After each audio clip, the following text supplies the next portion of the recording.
I got a call about 11 o'clock that the store had been hit. We've had extensive damage, and unfortunately, it's taking a while to get things back together. You can hear them in the back right now working, and hey, we're trying everything in our power to get open back up, you know. That tornado came over the top of the store and absolutely sucked everything this towards the front. Blew the windows out, blew all the ceiling tile out. We had stuff that was in the back of the store blowed all the way to the front of the store. It just kind of went whoop, and all blew that way.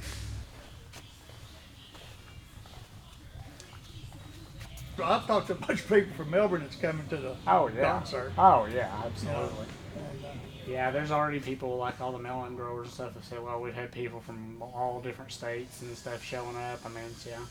I called the contractor last week. I said, I need a date. He said, I ain't giving you a date. Can't get a date. That's what I've been telling people too. They're like, does hometown market have a date? And I'm like, no, they don't.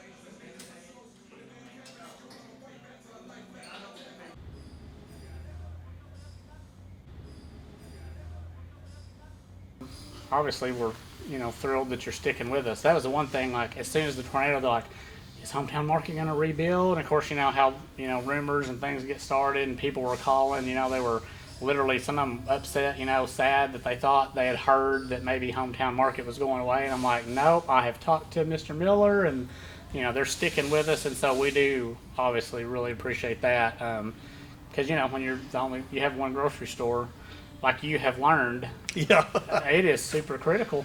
And for the past several months now, while we've been out of business here, we've been having to drive 20 and 30 minutes one way or the other to get there. And as you know, unfortunately for some people, that's a heavy lift. No, it is. I mean, they have to decide, can I put gas in my car to make the 60-mile round trip to get groceries, or can I not? Yeah. And that's the reality of living in rural Arkansas.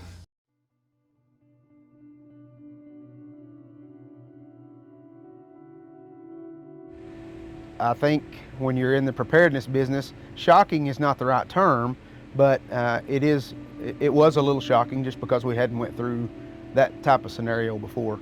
And then, shortly after activating the sirens, there wasn't much time before it actually hit the ground. So I'd say the surprise, and then afterwards, just the ability not to be able to get around, not to be able to make it to our fire station.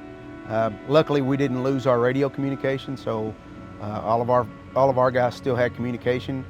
But we were probably 25 minutes before we could actually make it to the fire station.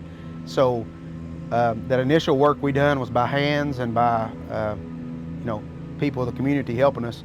We weren't able to make it to the rescue unit. We weren't able to make it to the fire engines. So some of that initial work was done by, just hand labor. I went to the house and dropped off my wife and son and got in my police vehicle and went to the cemetery, which is the highest point around here for us. It's where we always go to watch storms. And about 10:30, I watched it suck up the first tree out of the cemetery, and then two beside me, and then it picked my truck up and turned me about 90 degrees and then slammed me back down. I have a 13-year-old and a 10-year-old. They were in the living room watching the weather with us. Our 3-year-old was asleep in bed. And so when we initially got, especially the fire chief call saying, you better take cover, I basically just busted into that room and picked him up and just carried him out, So we have a Ring doorbell camera. The last thing it recorded, it was showing like all of us filing out, going to our neighbor's house. But like we were not panicking, like with kids. Like we were trying to say, hey, we're gonna go to the tornado shelter now. It was pretty hard.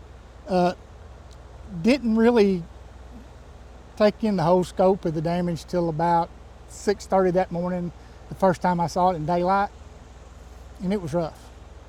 But we're coming back. And we've got businesses already rebuilt, plans for other businesses to rebuild, so we're getting there. I'm just proud we were able to have Watermelon Festival this year. And it's always a hard job for us this week, getting ready for festival and being out here, but it's a good thing for our community right now. So.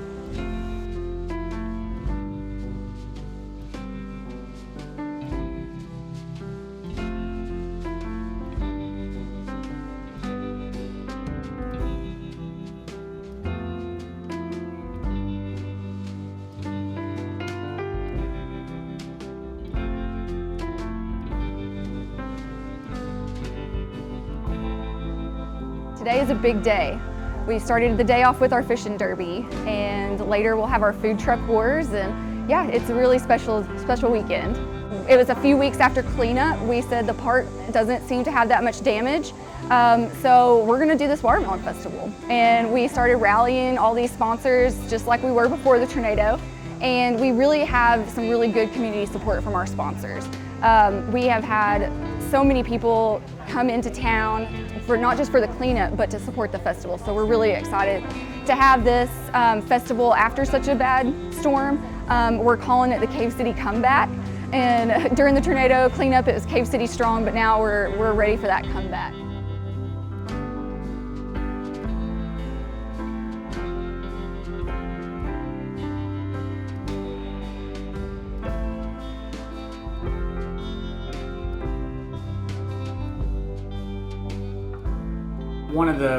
One of the things, comments from my 4-year-old though that will stick with me. After we had driven through town and he had seen this, we go to church at one of the churches that was severely damaged, and we've had to make a lot of arrangements on how we can continue having services there. And he made a comment about how I can't remember the exact word, like something about like, you know, the mean or the big bad tornado or something, you know, really tore up our town, or that'd like rip your heart out, you know. And but I told him, I said, yeah, it did. I said, it did. It tore us up pretty bad. But I said, you just watch. I said, we're going to build this town back, and it's going to be just as good as it was, and probably better.